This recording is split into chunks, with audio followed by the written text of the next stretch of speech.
13%. Hold that number because for most of this year it has quietly been the most important number in this market, and almost nobody has been using it correctly.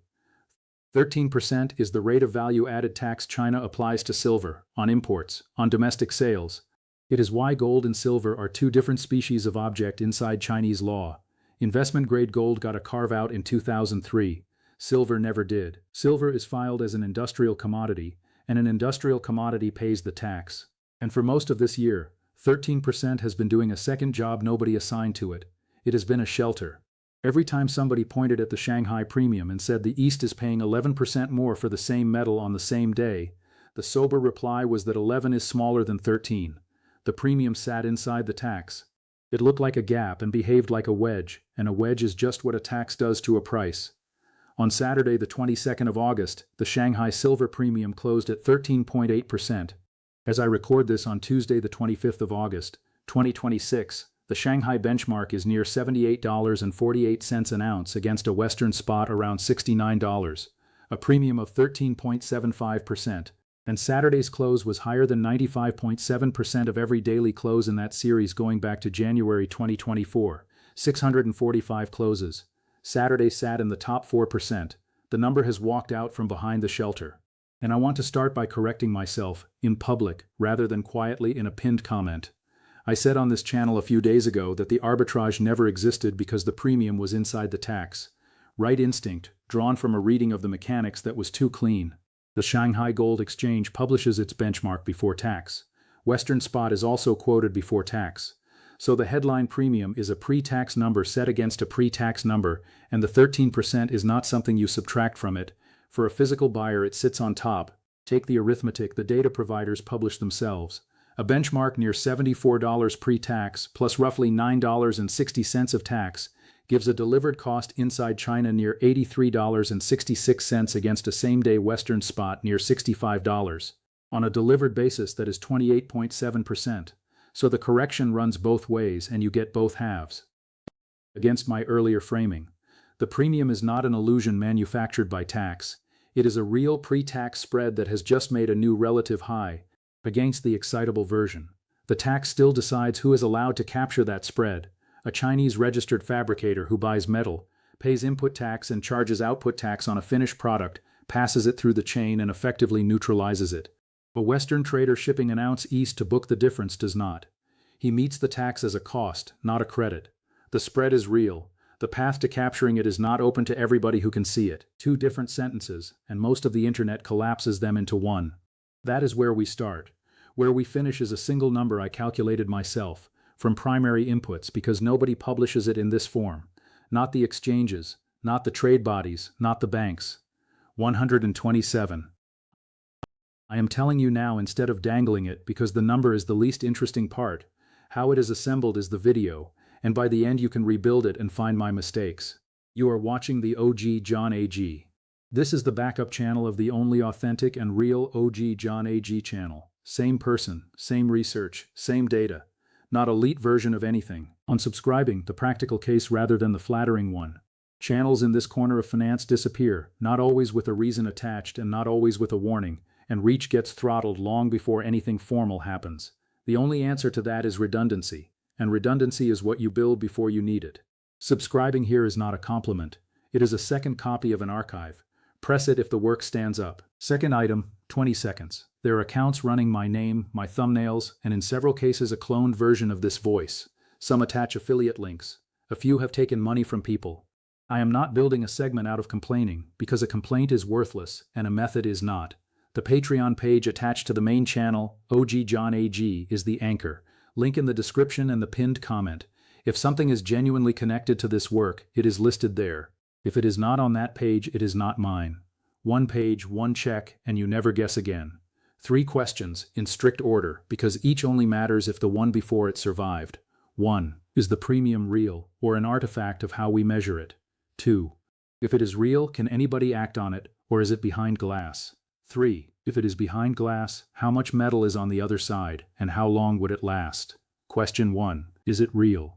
Start with the history because one day's print tells you nothing and a series tells you a great deal. The premium did not appear this month. It first pushed above 10% in late December of 2025, closing at 10.4% on the 29th. Then it went vertical alongside the price. On the 30th of January, it printed 21.9%, while Western silver traded above $100 an ounce. Then came the 2nd of February and the record crash session, the most instructive day in this metal's recent history and the one people are most eager to skip. Because here is the honest shape of 2026. Silver made an all-time high of $121.58 on the 29th of January. It is now in the high 60s, a drawdown of roughly 47%, in a year when almost every structural argument for the metal got stronger. Anybody who tells you fundamentals set the price on a 6-month view has that chart to explain. Now lay the premium over that chart. Western price halves. The premium does not halve with it. It compresses, it wanders, and it is now back at 13.8%, with the Western price still 47% below its high. That divergence is the entire signal, not the level, the divergence. Two prices for the same metal that used to move together and now do not, with the physical venue paying up while the paper venue sells off. Now the case against reading anything into it, made properly rather than built to be knocked over. China runs a closed capital account. The Shanghai Gold Exchange is a domestic institution serving domestic members, clearing in a currency that is not freely convertible. A price formed inside that system is administered, not discovered. Comparing it to a freely convertible London quote is a category error, like being shocked that fuel costs more in one country than another and calling it a global shortage. The premium tells you about Chinese tax, logistics, licensing, and demand. It tells you nothing about the availability of silver on Earth. The people pointing at the spread are pointing at a wall and calling it a window. That argument is strong and mostly correct, and I am not going to weaken it artificially. My answer is partial rather than total. Everything in the objection is true and none of it rescues the conclusion, because both accounts describe the same building. The largest physical buyer of this metal on Earth has built an arrangement in which the metal it imports clears materially higher than anywhere else, and the arrangement is durable. If that is right, the phrase "the silver price is doing work it has not earned." There is a London price and a Shanghai price, and they are prices for two different assets because one comes attached to the right to sell the metal to anybody on the planet, and the other does not. The premium is not a measurement error waiting to be adjusted away. It is the market putting a number on the difference between an ounce you can move and an ounce you cannot. Question 2. Can anybody act on it? On paper, this is one of the easiest trades in commodities. Buy metal in a Western vault, ship it, sell it into the higher venue. Freight and insurance runs around $1 to $2 an ounce. Against a spread of $8 or $9, that is not a close call. On one standard lot of 5,000 ounces, a net spread of $6 is $30,000. For a trade requiring no opinion about the future price of anything, money does not walk past that, unless it is prevented from picking it up. So here is the mechanism, and it explains the last 8 months better than any narrative about squeezes or cartels. On the 1st of January this year, China's Ministry of Commerce retired the silver export quota system that had run since the year 2000 and replaced it with a licensing regime, not a ban, a qualification test. To export silver out of China, you now need a specific authorization stacked on top of a normal export permit, and to qualify you must show either a continuous export record or, if you are new, production capacity above a stated threshold. 44 companies were approved for the 2026 to 27 period. 44. And the detail that tells you how Beijing has actually filed this metal is what traveled in the same package: tungsten, antimony. Those are not commodities in Chinese regulatory language. They are strategic materials, the category reserved for defense and advanced manufacturing inputs. Silver moved into that drawer in January, and the market spent the year pricing it as though nothing had happened. Now hold that against the import side because the asymmetry is the point. Metal goes in freely and in size. March alone saw roughly 836 tons imported, 78% above the previous month and 173% above the 10-year seasonal average. The first quarter ran near 1,626 tons, in, freely, out, through 44 gatekeepers. That is not a market. That is a one-way valve, and a one-way valve does something very specific to a price. It is the difference between a premium that oscillates and one that ratchets. If metal can enter and cannot easily leave, the domestic price is no longer tethered to the international price by arbitrage running both ways. It is tethered in one direction only. Western metal flows east chasing the spread, which should compress it, and cannot flow back when the spread inverts, so the correction never runs in reverse. The floor gets rebuilt every time it is tested and never removed. That is why an $8 spread has survived for months on a fungible, storable, shippable metal in a world full of very well-capitalized desks who are neither stupid nor asleep. Not because nobody noticed, because the return leg is licensed. And there is a live test running right now. If the mechanism is what I have described, the premium should not need strong Chinese demand to persist. J.P. Morgan Global Research flagged this month, in a note circulating on the 17th of August, that China and India, two of the largest importers, may reduce demand going forward. Softening demand should compress a demand-driven premium. It has not compressed. Saturday printed in the 95th percentile. If a premium survives softening demand, the premium is not primarily about demand, it is about plumbing. One thing I want from you before we go on. Later I am giving you 5 conditions that would prove me wrong, with today's status on each. 2 already run against me. When you get there, tell me in the comments which one breaks first. Sequencing is the part of this thesis I am least sure about, which is why I want it from people who trade this rather than only narrate it. Question 3. How much metal is on the other side of the glass? Here I stop quoting prices and start counting bars, and here the honest version gets uncomfortable for my own case. Start with London, the largest pool of physical silver on Earth. The London Bullion Market Association publishes vault data monthly, and the latest figure puts roughly 902.8 million ounces in approved custodian vaults, close to a full year of global mine production inside one city. And on its own it is almost useless, because the LBMA publishes how much metal is in the vaults and does not publish who owns it. So you subtract, and here the analysis becomes an estimate rather than a fact. A large share of that metal is unavailable at any price because it belongs to exchange-traded funds and commodities, held against issued shares, allocated, spoken for. That holding sits near 618.7 million ounces. Take it out and you are left with roughly 284.1 million, about 31.5% of the London total. That residual is the free float. 2 warnings, and they cut in opposite directions. First, it is a subtraction, not a measurement. Nobody walks the vault counting unencumbered bars. The fund holdings are known, the total is known, and the difference is inferred. Inside that difference sits central bank metal, industrial working stock, dealer inventory, and private allocated holdings whose owners are under no obligation to tell anyone anything, and do not. Second, and this damages my own case, so here it is without softening. That free float has been rebuilding, not draining. Metal has been arriving in London, and the float is larger now than the alarming numbers that circulated in the spring. If your model is that London is being emptied and about to fail, the data does not support you, and I will not pretend otherwise to keep a story tidy. And there is a decision inside that float almost nobody describes. The metal is not idle. Holders lend it, at a rate, to refiners and fabricators who need physical now and will return it later. The person deciding is a treasury desk weighing a lease rate against the risk of not getting the bar back on time in a market where sourcing is hard. When lease rates spike, that is not sentiment. That is the lending desk repricing the return leg. The float tells you how much metal could be lent. The lease rate tells you what the owners privately think. Now New York, which everybody thinks is the market and which is the smallest of these rooms by metal. Registered silver in COMEX approved vaults stood at 99.14 million ounces as of Thursday the 20th of August. Eligible stock, metal in the same buildings not warranted for delivery, stood at 238.73 million. Total 337.86 million, of which registered is 29.3%. Registered is the only number that matters for delivery. Eligible metal is in the building. It is not on the table. And now the concession that is awkward for the tight market thesis. Registered stock is up about 3% over 30 days. It is not draining. It is grinding higher.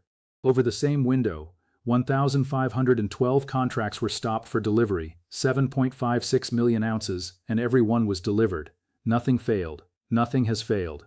5 years of predictions of imminent delivery failure here have been consistently wrong, and that includes loud voices in this space and some of my own earlier impatience. Against that inventory, the paper.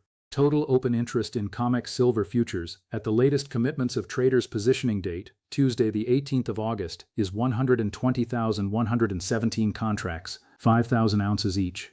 600.6 million ounces of contractual claim.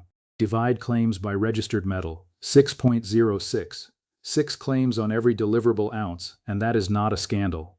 Almost nobody stands for delivery. Most positions are hedges closed before expiry, and the commercial category is net short 44,792 contracts, precisely because those are dealers laying off inventory and forward sales, not speculators betting the metal down. 6 to 1 is normal in exactly the way a bank lending out most of its deposits is normal. Normal is not the same word as robust. It means the system functions perfectly, right up until the sixth person asks. Now put the two rooms together, which almost nobody does, because each institution reports its own pile and none report jointly. Visible Western vaulted silver London plus COMEX is roughly 1,240 million ounces. The genuinely unencumbered and deliverable portion is London's free float of 284.1 million plus COMEX registered of 99.14 million. 383.24 million ounces, 30.9%. Under 31% of the silver you can actually see in the Western system is available to a buyer who wants metal rather than exposure. The rest is behind a fund's allocation, behind an unposted warrant, or behind an owner who has told nobody it exists. Now the denominator, and then the number. Greenshare. The Silver Institute has this year's mine supply at 844.1 million ounces, and recycling at 211.3 million, giving total supply of 1,055.4 million against a forecast deficit of 46.3 million. That puts world demand near 1,101.7 million ounces, divide by 365.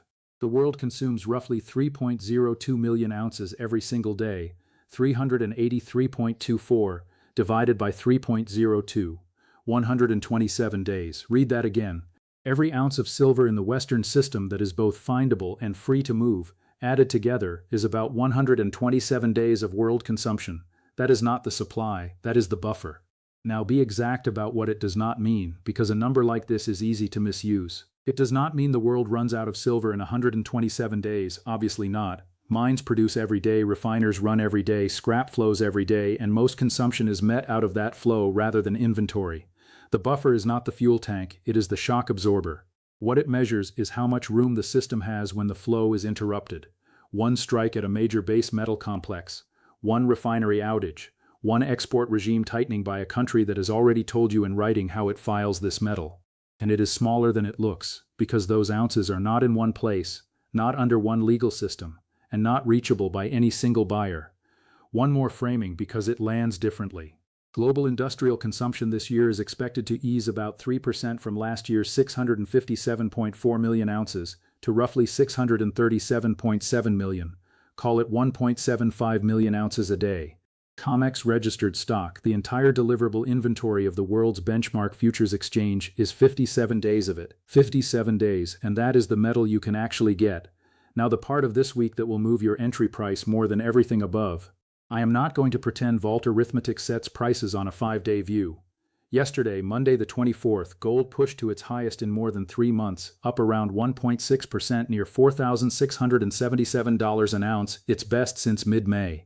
Silver held near 69.5, up better than 18% month over month while still sitting 47% below its January high. The gold to silver ratio is a little over 67. The driver is not a silver story, it is a sovereign balance sheet story. The Treasury's recent buyback announcement lit what desks now openly call the debasement trade, carrying gold and Bitcoin to fresh highs and pushing the dollar toward a 3-month low. Underneath that, the Congressional Budget Office projects net interest payments of roughly $1 trillion this fiscal year, matching the base defense appropriation for the first time in American history. Every 25 basis points adds tens of billions to that bill. That constraint appears in no inflation print anywhere, and it is why central banks bought 288.9 tons of gold in the second quarter, 62% above the same quarter last year and the strongest second quarter on record, while the price was falling. Institutions do not buy into weakness for sentiment reasons. They buy into weakness because they have run the refinancing arithmetic. Geopolitics is back in the price too. The Treasury Secretary has been outlining new sanctions on Iran, and Strait of Hormuz uncertainty is keeping hedging demand alive under both metals. Understand why that is not a clean bullish input. A Hormuz disruption is an energy shock, and an energy shock is an input cost shock for every smelter, refiner, and fabricator downstream, arriving at the same moment as a risk bid for monetary metals. Silver sits on both sides of that trade at once, which is why it moves twice as violently as gold. Lend the calendar. Core personal consumption expenditures data lands this week, with consensus looking for an acceleration to 0.3% alongside a downward revision to growth.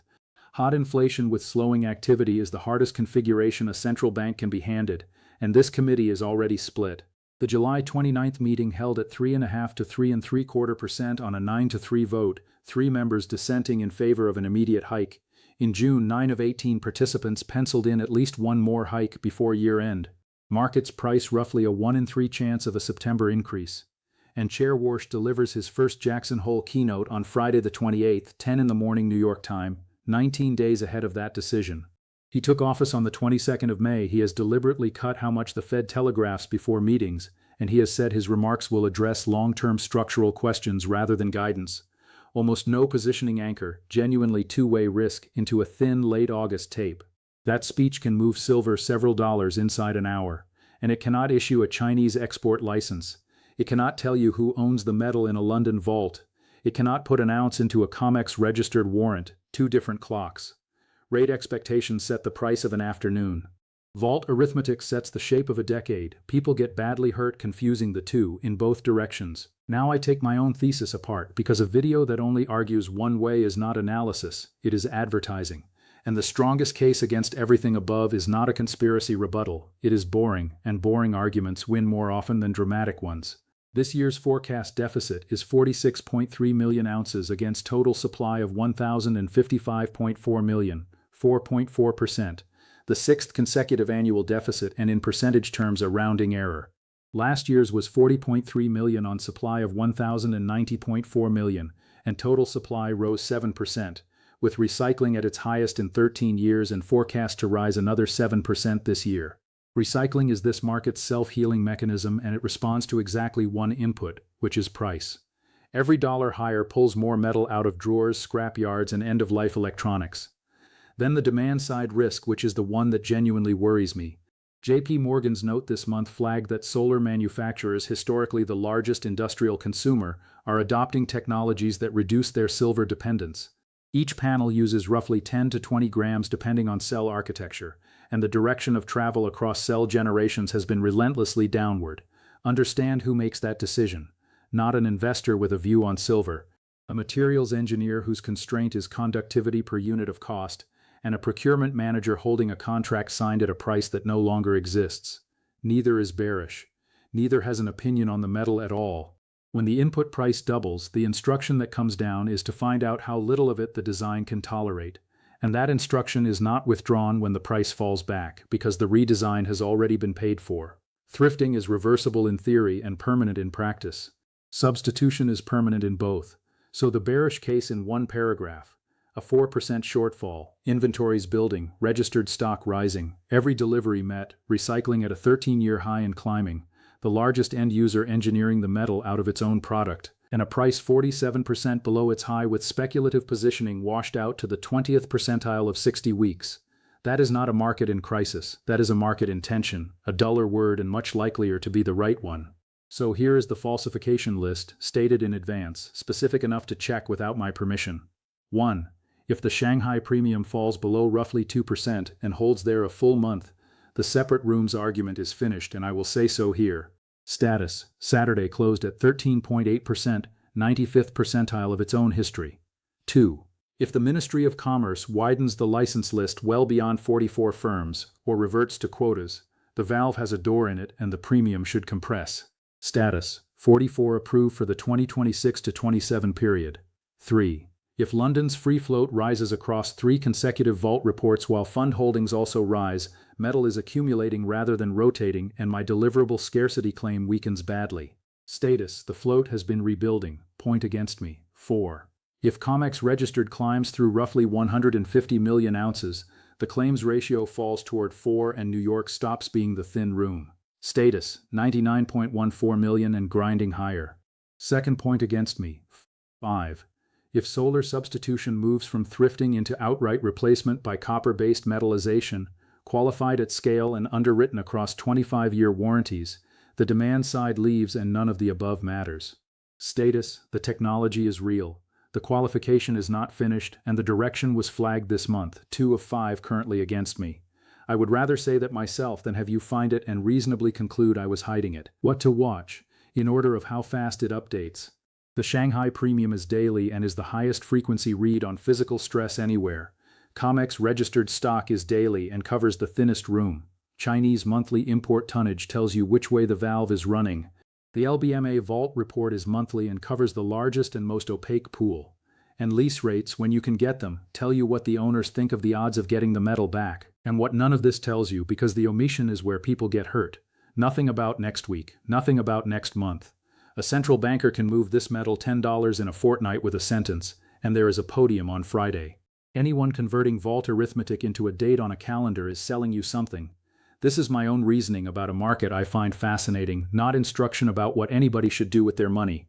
The full working behind today goes up on the Patreon page attached to the main channel, the premium series with the percentile calculation, the free float subtraction with the fund holdings behind it, the claims ratio from the raw commitments data, and the 127-day figure with every input and source, laid out so you can rebuild it in a spreadsheet and find my errors faster than I will. And be clear about what that is and is not. Nothing on this channel sits behind it. The videos come at the same pace either way. The free analysis is not the thinner version, and nothing today was a trailer for something withheld. If it is useful, it is there. If not, you have lost nothing. And that link is still the verification method for anything claiming to be connected to this work. Here is what I actually took away this week. I came in wanting a view on the price. I came out with a view on the map. There is no such thing as the silver market. There are separate rooms holding different quantities of metal under different laws, and the number on your screen is the price in one of them, quoted with a confidence the arrangement does not support. 13% was the line that let everybody avoid that conversation. On Saturday the number crossed it. That does not make anybody right. It makes the conversation unavoidable, which is a smaller claim and a more durable one. And if the work earned it, subscribe here. The OG John AG is the backup of the real one, and this is the copy that survives a decision neither of us gets a vote on. Invest with logic, never with noise. OG out.